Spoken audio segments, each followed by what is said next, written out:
Hello friends, இன்றைக்கி நான் வந்து பாவ் பஜ்ஜி செய்ய போகிறேன். எப்படி செய்யலான்னு பார்க்கலாம். குக்கரில் வந்துட்டு ஃபஸ்ட்டு பட்டர் போட்டுக்கோங்க. நீங்கள் ஆயில் கூட போட்டுக்கலாம். நான் வந்து 1 ஸ்பூன் பட்டர் போட்டுக்கிறேன்.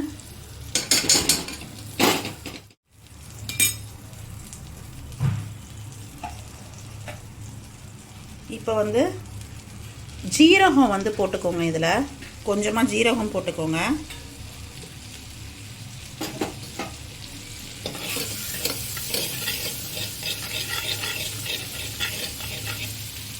இப்போ இது வந்து நல்லா மெல்ட் ஆகிடுச்சு. இப்போ தக்காளி வந்து நான் ஒரு 2 தக்காளியை வந்து சாப் பண்ணி வச்சுருக்கேன். அதை வந்து ஆட் பண்ணிக்கோங்க.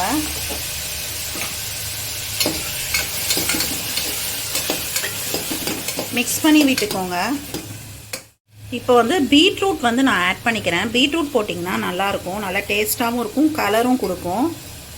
கொஞ்சமாக போட்டுக்கிட்டிங்கன்னா போதும். அதே மாதிரி கேரட் வந்து நான் ஒரு 1/2 கேரட் போட்டுக்கிறேன். அப்புறம் நான் உருளைக்கிழங்கு வந்து ஒரு 2 உருளைக்கிழங்கு எடுத்திருக்கேன், 2 பெரிய உருளைக்கிழங்கு. அதையும் மிக்ஸ் பண்ணிக்கிறேன். பச்சை பட்டாணி இருக்கு இல்லையா, அதை நான் வந்து ஊற வச்சு அரைச்சி எடுத்திருக்கேன். நீங்கள் தேவையான அளவு போட்டுக்கோங்க. போட்டு இது எல்லாத்தையும் மிக்ஸ் பண்ணிக்கோங்க. 1 ஸ்பூன் வந்து பாவ் பஜ்ஜி மசாலா போட்டுக்கோங்க. காஷ்மீரி மிளகாத்தூள் வந்து 1 ஸ்பூன் போட்டுக்கோங்க. உங்களுக்கு காரத்துக்கு தகுந்த மாதிரி போட்டுக்கோங்க. நான் 1 ஸ்பூன் வந்து உப்பு போட்டுக்கிறேன். உங்களுக்கு தேவையான அளவு போட்டுக்கோங்க. இப்போ நான் வந்து ஒரு 2 கப்பு வந்து தண்ணி ஊற்றிக்கிறேன். இப்போ இதை வந்து நல்லா மிக்ஸ் பண்ணி விட்டுக்கோங்க. மிக்ஸ் பண்ணிவிட்டு குக்கரை வந்து மூடிடுங்க. ஒரு 2 விசில் வந்தோன்னே நம்ம வந்து ஆஃப் பண்ணிடலாம். இப்போ நான் குக்கரை வந்து மூடிடுறேன். மூடிட்டு 2 விசில் வந்தோன்னே உங்களுக்கு நான் ஓப்பன் பண்ணி காட்டுறேன். இப்போ 2 விசில் வந்துருச்சு, அதனால் நான் குக்கரை இறக்கி வச்சிட்டேன். இப்போ அடுத்தது வந்துட்டு இந்த மாதிரி ஒரு கனமான சட்டி எடுத்துக்கோங்க. கனமான சட்டியில் காயட்டும், சட்டி காயட்டும். இப்போ சட்டி காஞ்சிருச்சு. நான் கொஞ்சோண்டு பட்டர் போட்டுக்கிறேன். இப்போ நான் வந்து ஒரு 2 ஆனியனை வந்து சாப் பண்ணி வச்சுருக்கேன். அதை வந்து இதோட மிக்ஸ் பண்ணிக்கோங்க.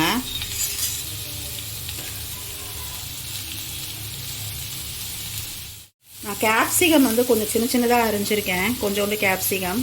அதையும் இதோட மிக்ஸ் பண்ணிக்கோங்க.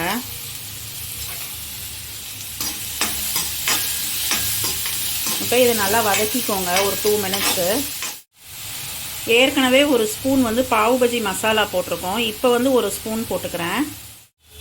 1/2 ஸ்பூன் வந்துட்டு காஷ்மீரி பவுடர் வந்து போட்டுக்கோங்க. ஏற்கனவே நான் அதில் வந்து போட்டிருக்கேன், அந்த வேக வச்சதில் இருக்குது. இப்போ இதை நல்லா மிக்ஸ் பண்ணி விட்டுக்கோங்க.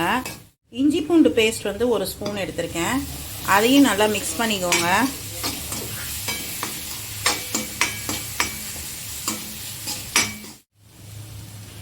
ஏற்கனவே நான் வந்து உப்பு அதில் போட்டிருக்கேன் 1 ஸ்பூனு. இப்போ வந்து நான் ஒரு 1/2 ஸ்பூன் போட்டுக்கிறேன்.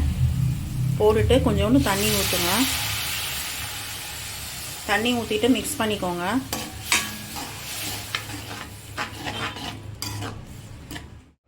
பாருங்கள், நான் குக்கரை வந்து ஓப்பன் பண்ணிட்டேன். இப்போ இதெல்லாம் நல்லா வெந்திருக்கு.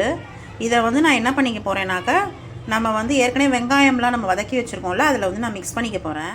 இப்போ நான் வந்து மிக்ஸ் பண்ணிக்கிறேன். பாருங்கள், நான் மிக்ஸ் பண்ணிட்டேன். இப்போ இந்த மாதிரி மத்து இருக்கு இல்லையா, மத்தை வச்சு நீங்கள் இந்த மாதிரி அமுக்கி விடுங்க.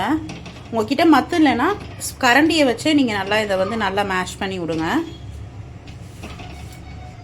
நல்லா மத்தை வச்சு மசிச்சிட்டேன் நான். இந்த மாதிரி நல்லா மசிச்சுக்கோங்க. உங்கள்கிட்ட வந்துட்டு இந்த மாதிரி மசிக்கிறது இல்லை அப்படின்னாக்கா நீங்கள் கரண்டியை வச்சு கூட நீங்கள் நல்லா மசிச்சுக்கலாம். நல்லா கலர்ஃபுல்லாக இருக்குங்க. இப்போ இது வந்து ஒரு 2 மினிட்ஸ் வந்து நல்லா கொதிக்கட்டும். பாருங்கள், நல்லா ரெடி ஆகிடுச்சு. இப்போ நான் வந்துட்டு கொத்தமல்லியை வந்து தூவி விட்டுட்டேன். இதை நம்ம சைடில் வச்சுக்கலாம். இப்போ பாவு வந்து நம்ம எப்படி டோஸ்ட் பண்ணலான்னு பார்ப்போம். இப்போ நான் தோசைக்கல் போட்டுட்டேன். இதில் பட்டர் போட்டுக்கோங்க. நீங்கள் வேணும்னா இன்னும் கொஞ்சம் கூட பட்டர் போட்டுக்கலாம்.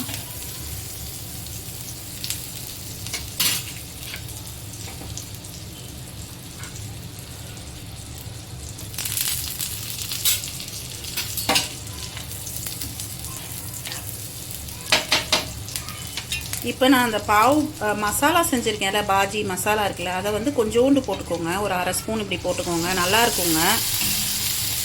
அப்புறம் கருவேப்பிலை கொத்தமல்லி போட்டுக்கோங்க. போட்டு இப்போ இதை நல்லா மிக்ஸ் பண்ணி விட்டுக்கோங்க.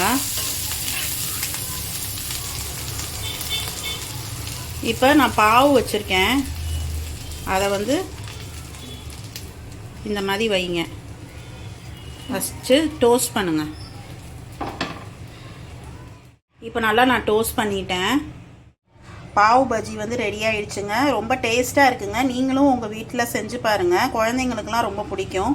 உங்களுக்கு இந்த வீடியோ பிடிச்சிருந்தா லைக் பண்ணுங்கள், கமெண்ட் பண்ணுங்கள், ஷேர் பண்ணுங்கள், சப்ஸ்கிரைப் பண்ணுங்கள். தேங்க்யூ.